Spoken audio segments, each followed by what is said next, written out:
চাইনা বাপের বাড়ি যদি কত টাকা দিয়েছিল বাপের বাড়ি গেছে আপনাদের।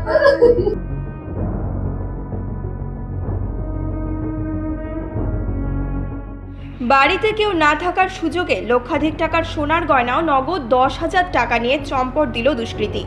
রবিবার শিলিগুড়ি আশিঘর ফাঁড়ির অন্তর্গত মধ্য শান্তিনগর এলাকার ঘটনায় চাঞ্চল্য ছড়ায়। জানা গিয়েছে রবিবার সন্ধ্যায় বাড়ির সদস্যরা মিলে আত্মীয়ের বাড়ি যান। রাতে বাড়ি ফিরে এসে দেখতে পান বাড়ির দরজা ভেতর থেকে আটকানো এবং পেছনের দরজা খোলা রয়েছে। এরপরই বাড়ির ভেতরে ঢুকে দেখতে পান আলমারির লকার ভাঙা এবং লণ্ডভণ্ড অবস্থায় পড়ে রয়েছে সমস্ত জিনিসপত্র। টের পান নগদ 10,000 টাকা সহ হাপিস লক্ষাধিক টাকার সোনার গয়না। মুহূর্তে কান্নায় ভেঙে পড়েন বাড়ির গৃহিণী। ঘটনায় পুলিশে খবর দেওয়া হয়। ঘটনাস্থলে পৌঁছয় আশিঘর ফাঁড়ির পুলিশ। এদিকে শহরে বড়সড় চুরির ঘটনা ক্রমশ বাড়ছে। শহরবাসীর নিরাপত্তা নিয়ে বারংবার প্রশাসনের দৃষ্টি আকর্ষণ করছেন সাধারণ মানুষ। কেনই বা একই ঘটনার পুনরাবৃত্তিতেও ধরা পড়ছে না দুষ্কৃতী দল, তা নিয়ে উঠছে প্রশ্ন। আমি তো ওর দিদির বাড়িতে গেলাম, এসে দেখি 9:30 ঢুকছি বাড়িতে ঢুকে দেখি আমার এদিকে তো তালা দিয়ে গেলাম। তা আমার ছেলে যখন তালাটা খুললো, ভিতরে ছিটকেলে দেওয়া। তারপরে আমরা পেছন দিয়ে গিয়ে দেখি যে আমার ওই পেছনের দরজাটা খোলা এসে দেখি যে ঘরের ভিতরে সব লম্ব ভণ্ড করে। ঘরে 10,000 টাকা ছিল, আর ওর হাত ছিল দুটো, তারপর হাতে ছিল, কানে ছিল, চুপ ছিল, একটা শাখা বাজানো ছিল। হ্যাঁ, এই অবস্থা।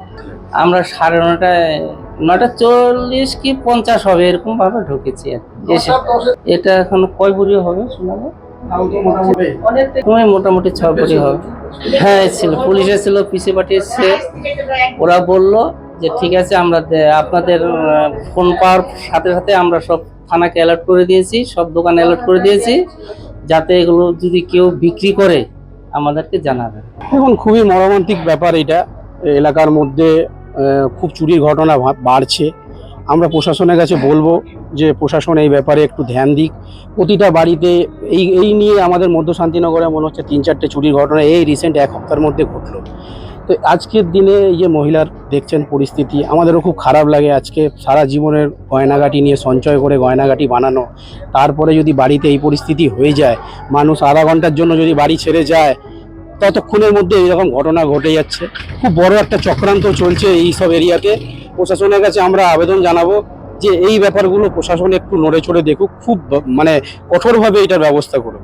মোটামুটি যা জানলাম 6 থেকে 7 ভরি গয়না, আজকের বাজার মূল্য প্রায় 7-8 লাখ টাকার ব্যাপার। এবার একটা গরিবের কাছে খুবই কষ্টকর ব্যাপার, সারা জীবনের পুঁজি দিয়ে গয়নাগাটি বানানো।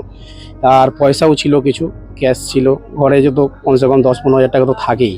তো এই পরিস্থিতিতে ওনারা খুবই ভেঙে পড়েছে। আমরা এলাকাবাসী আসছি, আমরা তাদের পাশে আছি।